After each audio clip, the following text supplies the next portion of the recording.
Bucky is dead.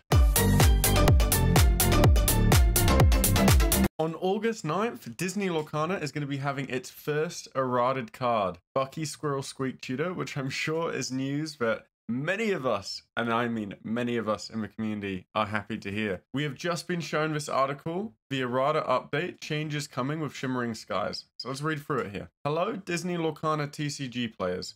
We have an announcement regarding a card that will be receiving errata in all formats, starting with the Shimmering Skies hobby release on August 9th, 2024. Erratas are not something we take lightly or want to do too often, so we want to give some context for our plans. Errata and bans going forward will be effective at the hobby launch of the next set.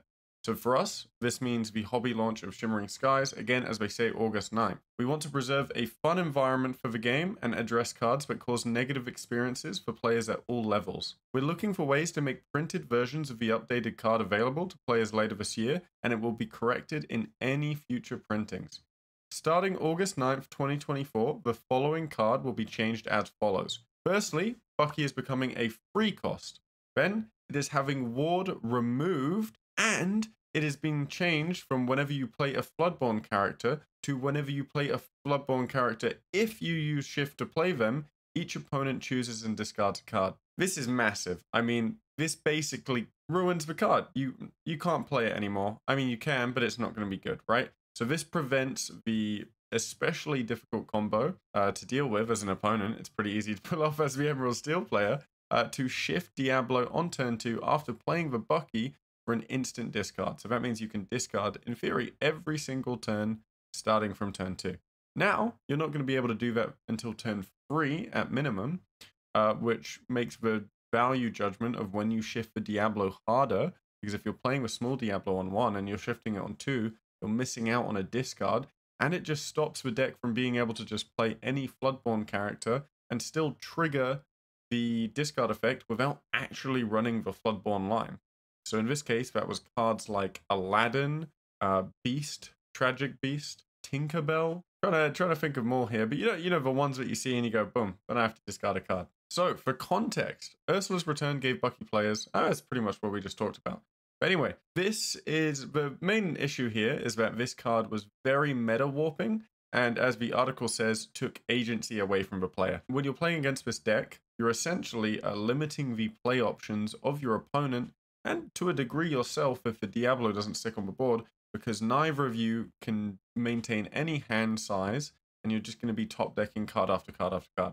Now this makes the game very unfun to play, both as the opponent, as really as the person playing the discard deck. So in this case, while I think many of us can agree, the meta was fairly balanced because it was warped and defined by such a toxic card that made it really hard for a lot of rogue decks to exist in the meta.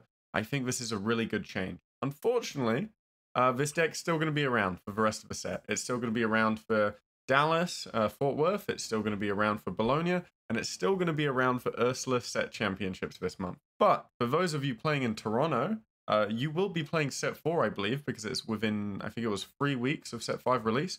However, the errata goes into effect on August 9th. So Toronto players will be, it probably means that Red-Purple gets a whole lot better because there's no more Bucky discard. I think Red Farsa would get a whole lot better, again, because there's no Bucky discard.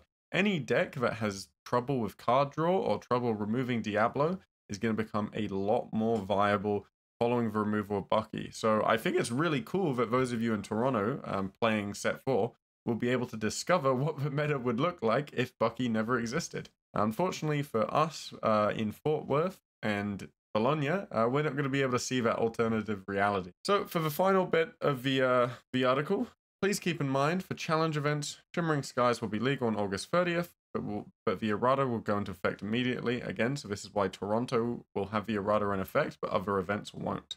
Even though Shimmering Skies is not legal because it's within 3 weeks of the event release. Lastly, as we'd like the Disney Lorcana TCG to remain a welcoming experience for new players to TCGs, please be understanding and helpful with those who may not follow changes like this. It can be tough to keep up with, so we're working to provide an update on the app as soon as we can.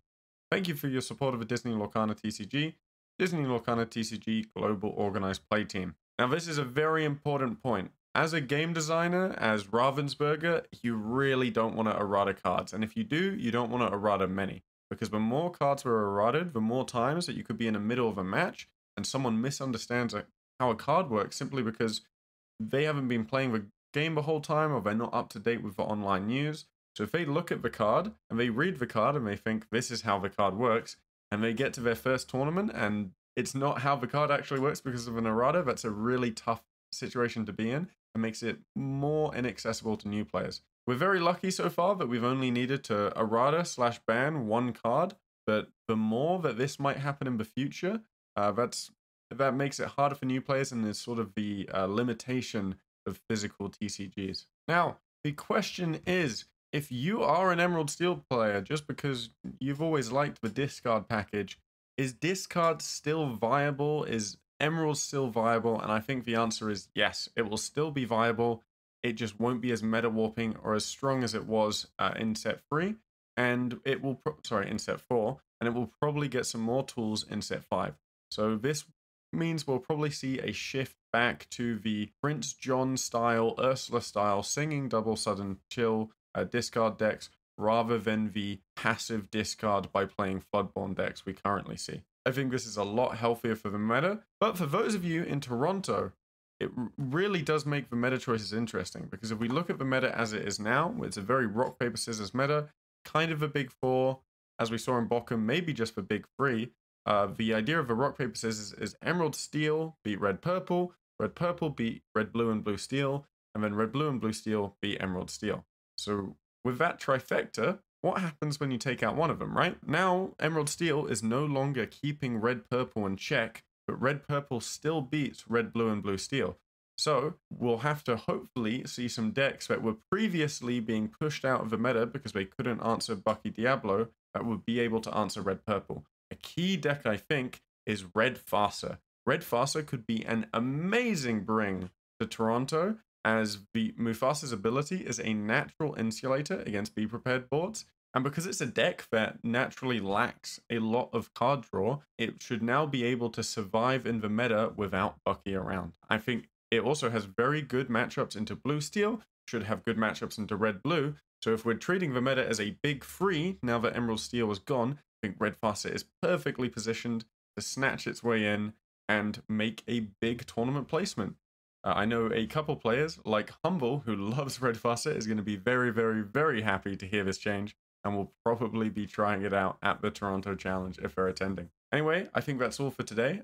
Some really positive news for Lorcana. I'll be making some more videos soon regarding set champs and my time in Bochum, where I made top 64 with blue steel no wheel, so keep an eye out for that. And also, if you're preparing for upcoming challenges or even this month's set championships yourself, make sure to head over to my Discord. I am reopening coaching, and if you'd like to get a bit of advice or some teaching from a player that's done fairly well at the last 2 challenges, then please let me know. Join the Discord, open up a ticket, and get some Ursulas or even a top cut at a Lorcana challenge. Thanks for watching, and I'll see you around with some more videos.